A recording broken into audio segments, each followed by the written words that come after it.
Okay, so you're probably wondering why we're not where we were, and I'm already in the car, and things are dangling like we've been moving.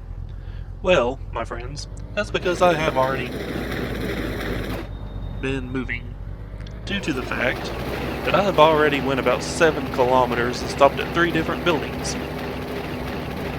and OBS was not recording the entire time. And that was after I've already regaled you with the story of how I started this once and my computer completely crashed. Yeah, this has not been a good day for recording. I do not know what's going on. Yeah, I restarted OBS, it's recording now, at least it says it is. But we're already about 7 kilometers in. I had literally just reset the odometer after realizing I didn't at the start. And yeah. So anyway, hope you guys are doing well. We are back. This is the 3rd time I'm doing this intro, kind of welcome, hope y'all are doing well sort of thing. Because I keep screwing it up. Well, not necessarily me, it's just first time computer crashed and then OBS didn't want to work and record. Yeah. So, we're here, we're driving, we're just gonna jump into it. You didn't miss anything. We stopped at a couple of buildings, did not find the new car, found nothing related to it. And I was talking about camping and glamping. If you're not familiar, glamping is like glamour camping. It's what a lot of people call anything that's not their version of camping. For me, it's anything inside of an RV or a pull-behind camper. Tent camping, whether you do it in a KOA campground kind of thing or backwoods, off-grid, to me that's all camping. But I know everybody has their own ideas. So pretty much what I was just talking about before the whole OBS fiasco was how I go tent camping. I'm not a glamper, I'm not a RV pull-behind camper kind of guy. I like to have a tent. I like to sleep on an air mattress in my tent. To me, that's what I enjoy, that's fun. Especially hearing the rain bounce off the top of it, so nice. But all that kind of stemmed from camping in super hot weather versus super cold. And somehow I got on that topic from talking about my Tacoma. Because it has a V6, this thing's running a V8, and I was hoping that the new car will handle the V8 better than this truck, which led me talking about my Tacoma, how it only has a V6, and how a diesel might be useful. Holy cow. That is a rambling train of thought. But somehow I was able to backtrack it, so I'll take it, I guess. Yeah, so this episode is going to be a little different, obviously, where you're joining me in the middle, kind of in the middle of it, since the whole, again, OBS fiasco, and we're focusing more on trying to find that car than the distance that we go, which, I mean, we've really been doing all along, trying to find the station wagon, trying to find the truck, and now looking for the would you quit for the new car. So, we're cruising along, the sun is starting to set somewhere. The first time through, before the system entirely crashed, I had kind of settled on driving in third person a little bit, simply because it gives y'all a little bit more to look at when I'm zooming in looking for a building in the distance, as opposed to just this. I cannot imagine this is fun to just stare at. Yeah. This is when this game is a little boring to watch for you guys, and I'm sorry about that. Hopefully my thrilling commentary will keep you awake. If not, I apologize. Throw it on in the background, go wash your dishes or make your bed or something, I don't know. Do some homework if you're in school. Yeah, do your homework, eat your vegetables. If you're an adult, still do your homework. I'm sure you have some just adult homework, like making your bed or doing the laundry. Take your kids for a walk. Give your pets a bath. Alright, let's see here. zooming along. I don't see any buildings in the distance. Part of me wants to kind of sleep drive through a gap. Part of me knows that we will hit a rock and destroy this truck. And those sausages bouncing around are driving me insane. I'm probably going to turn the volume on those down so you cannot hear them. Or if you do, they're a lot quieter, simply because, holy crap, it sounds like static. Speaking of static, entirely off topic, I saw an Amazon guy today, one of the Amazon branded delivery trucks. I was trying to pull into my apartment, and this guy's right in front of the building, taking up 2 parking spots, of course. Thanks, Amazon delivery guy. So I'm sitting there waiting on him to come out so that I can pull in and park. And I noticed that he's got one of those new backup sounds. I'm sure a lot of you are used to, like me, the whole beep, beep, beep backup sound. But this one was actually using one of those white noise static backup sounds. It was rather interesting. I wouldn't say it caught my attention more than a traditional beeping backup sound. They say it's supposed to. I guess it makes sense. And that if you're not paying attention, you just randomly hear static, you're probably going to look around and try to figure out where it's coming from, as opposed to just a generic beeping sound. So I kind of get it. I guess where I was paying attention and knowing that he was backing up, it didn't really affect me in the intended way. So here's a bunker. So let's go ahead and stop at the bunker. We'll sleep for the night. We'll get us a drink of water, maybe some food, and we'll see what's there in the morning. But yeah, so that was interesting. That's the first one I'd seen. I know they were doing those, I think in the UK, England maybe. I think Tom Scott did a video on it. He does great content if you're interested in that sort of thing. What is this? Gas oil mix, don't care. Paint can, don't care. Bed, door. Sponge, nothing in here. Are we thirsty? Yeah, we're a little thirsty. We could go for a poo and a pee as well. Here's a fridge. Does it have any food? Yes.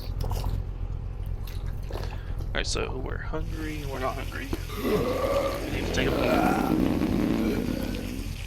We need to take a couple of poos. Oh, we took one poo. Oh, we got 2 poos. Probably get a 3rd poo out. There we go. So now let's hop back down here. We'll get us some more water. And we are fully satiated as far as food, and we are hydrated. So let's get back in our truck, and off we go. So I know some people have already found the car and really like it. Some have found it and don't like it. It's one of the things about this game. We could literally boot the game up at the exact same time. One of us find the new car, one of us not find it for 4, 5, 6 hours. Which, don't get me wrong, I'm not complaining. I actually really like that. It makes every playthrough unique to the person doing it, not, you know, everybody has the exact same experience and can say, oh, go exactly 25 kilometers into the road and you'll find XYZ. So just knowing that there's something new out there and having to discover that organically, not being able to just set a waypoint and go and find it, to me really adds to the experience of playing a game like this. Now there are some things, like I played, what was that game? Ghost Recon Wildlands. Fantastic game. Super fun. I put a ton of hours into it in co-op with a buddy of mine that I used to work with. Great game, great stealth mechanics, and I found where one of the better sniper rifles was. Which, in games like that, I love sniping. If I can hide behind a tree, pick off the bad guys, and not have to worry about being seen, I love it. Especially when you can clear an entire base without ever being seen or stepping foot in it. It feels amazing. Anyway, I digress. So, I found out where one of the better sniper rifles in the game was. I went into an area that I was way too weak to be in. I was way too early game. But because it's a big open world game, you could go anywhere at any time, regardless of how prepared you are. So, what'd your boy do? I flew a helicopter right into an area I was not prepared for, promptly got shot down, had half my team injured, and had to basically limp around all these big military bases and bad guys to find, I think it was a mine, is where that rifle was. Fight my way through this mine and come across the rifle, which was awesome. I mean, don't get me wrong, I used that rifle, I think, the rest of the game, up until I got like a really special one at the end, and I loved it. I used it so much, which actually I got a DLC for that game not too long ago. I actually need to boot that up and play it. If that's the kind of game you like, I definitely recommend Wildlands. It is amazingly fun, and you can go pretty much from like arcadey kind of shooter up to almost milsim levels of AI, to the point that, you know, one bad shot, they're fully alerted to your presence, and one hit on you and you're done for. So it's really fun, good progression, lots of neat little tricks and toys that you can use to help you finish the game out. A lot of fun. You can usually catch it on sale on Steam or probably like Epic. But great game, definitely worth it. I picked up the sequel, what was it? Breakpoint. I think it's Breakpoint. And I could never really get into it. I was a little disappointed. Just that, as much as I loved Wildlands, that I could never really get into Breakpoint. But it's kind of the same thing with the new Far Cry. I absolutely loved Far Cry 5. Just traveling around through that, you know, it's got backwoods, American area. Loved it. Loved the story, loved the setting, the characters. It was amazing. So of course when Far Cry 6 came out last year, I was super excited. Wanted nothing more than to buy it and play Far Cry. I picked it up, I played it for a few hours, and honestly, I've not picked it up in months. Not that it was a bad game, just that I couldn't really get into it. I mean, maybe I just need to be able to dedicate some more time to playing it, maybe start it over, because I didn't get very far, barely past the little training area where you actually unlock everything. So maybe that would help, just kind of get back into it and enjoy it more. I don't know. But it did not capture me the same way that 5 did. And of course, it's very possible it's just because I'm getting older and things do not hold my attention the way they used to.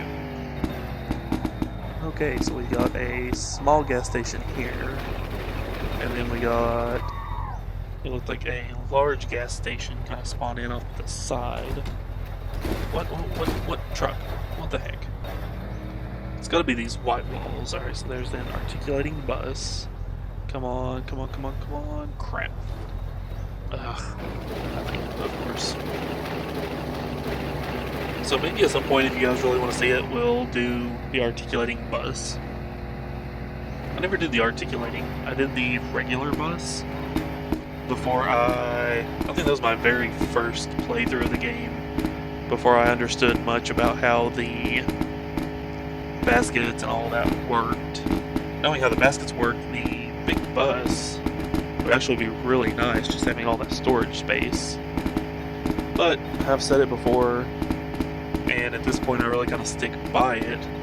At this point in the game, knowing what I do, carrying a bunch of stuff around really isn't super helpful.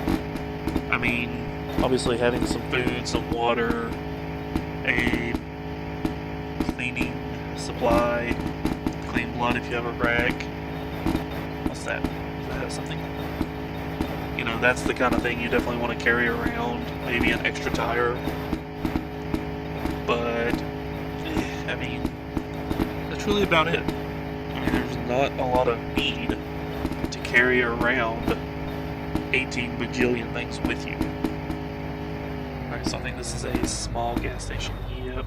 Nothing really useful. Cheapest. Yeah, we went airborne on that one, boys.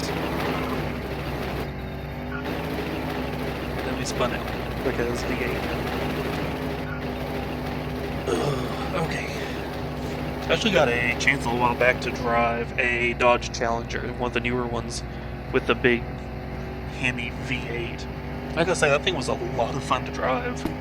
Adam, my co-host on here, of course, used to have one, but he had the V6 variant, which at the time I really enjoyed driving.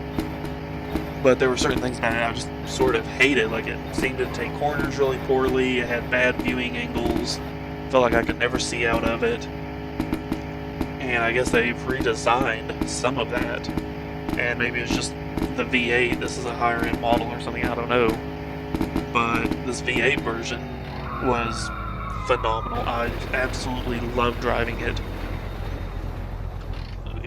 Spin out here. Oh, not that kind of spin. There's nothing on top that I'm worried about. There's some food outside. Alright guys, crush fingers, your toes, anything else? And of course, it's the truck. It would be the truck. We spent all that time wanting a truck, trying to find it. And now that we're looking for the other new car, we cannot find it. Although here's another big V8. Which, I mean, we don't need. We have one. There's a barrel of oil. I guess let's go ahead and check our oil, see if we need any. We haven't checked it in a minute. We can use a little bit. But other than that, can't think of anything else we really need here. So I do want to just kind of continue on. So one thing I'm looking at is apparently there are new hubcaps in the game. I did not realize this. So there are new hubcaps, which is kind of cool. Go along with the new car and the new engine. So if we come across those, we'll probably grab them just because we want to deck out the car completely. However, we have already went over 50 kilometers. But because you all missed the first little bit, it's only been about 15, 18 minutes-ish, somewhere around there. So, we are going to keep going for a little bit, see what we can find. Hopefully we'll find it. If not, we'll keep looking.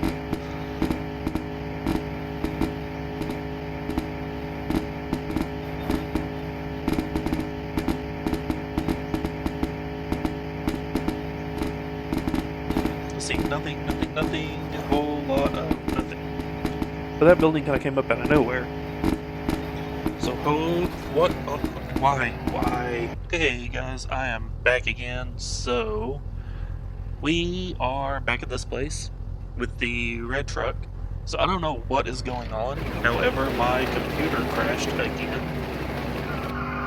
I don't know what is going on. So we've lost a little bit, not a lot. But yeah, I don't know what happened. We had a big crash. 3 tires flung off. I was about to put them back on and the entire system completely died again. So yeah, I don't know what's going on. Assuming that I can get this episode finished and edited up a little bit and sent out to YouTube, I will have to tear apart my computer and see if I can figure out what is going on. It's really strange. I don't know. It's never done this before. I'll take that back. It did it once, and I had a bad power supply. Swapped with the power supply and everything was fine. I guess it could be the power supply. It did it once, recently, editing one of these videos. No, not editing a video. I was trying to convert a video from one format to another, and it crashed and did that. Yeah, I don't know why it's doing it. It's crap.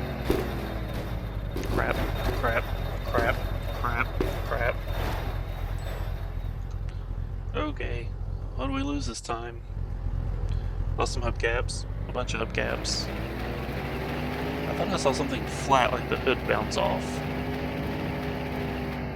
Okay, there's the rock we hit, I think.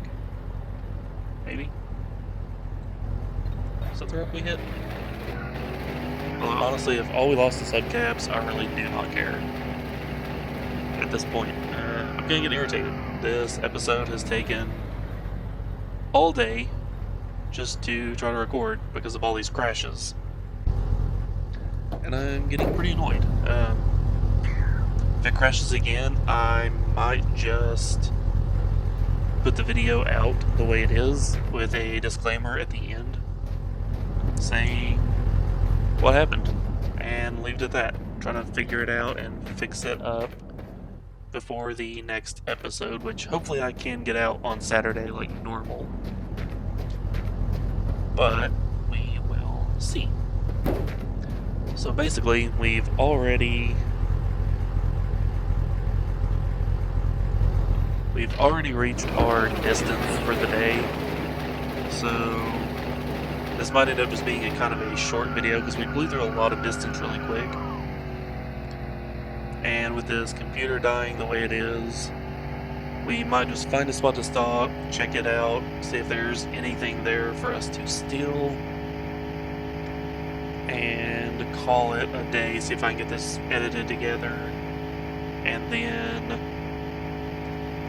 rock. And set up on YouTube and try to diagnose what's wrong with the computer before the next episode. Because we are hitting 60 kilometers right about now. Wait for it.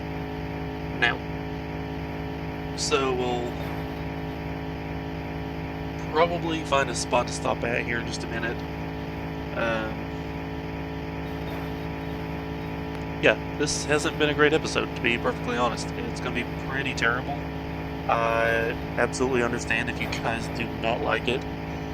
Nothing of consequence has happened aside from some computer crashes, and we made some distance. So I absolutely understand if you guys do not like this episode. I won't blame you at all. I don't like this episode, and I'm the one making it. It's always a pain when stuff like this happens. Especially when there are some of you out there that actually enjoy this and enjoy watching it. So I always feel bad when I'm not able to get one out for you guys to see and enjoy, those of you that do. So we'll see what's at the top of the hill here and maybe just go ahead and call it a day. I really wish I knew what was causing these crashes. It's maddening. I checked the event log, absolutely nothing there. I checked the OBS logs, nothing there. I don't think the computer's overheating. I've never had an issue with that before. Maybe there's something running in the background that's causing problems. I honestly don't know. It's annoying as all get out. But, yeah, not much I can do about it. So I think we'll crest this hill. We'll see if there's anything at the top. If there is, we'll take a look. If not, we'll go ahead and call this episode. Although we're still going over 200 kilometers an hour up the hill, so that's pretty fantastic. Alright, so I see absolutely nothing. The sun is setting. I might wait for it to get completely dark. I really don't want to leave the episode quite like this. Hopefully next time I'll have whatever problems are causing this crashing solved, and I won't be in an irritable mood and can give you all a bit of a better episode. So I think there's a bus stop. I don't really like the bus stops. So we're just going to screech to a halt right here.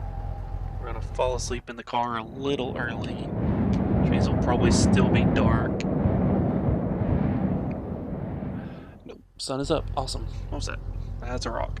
Okay. Well, guys, I thank you for watching if you made it this far through all the technical troubles. I really appreciate it. Again, oh god, there we go.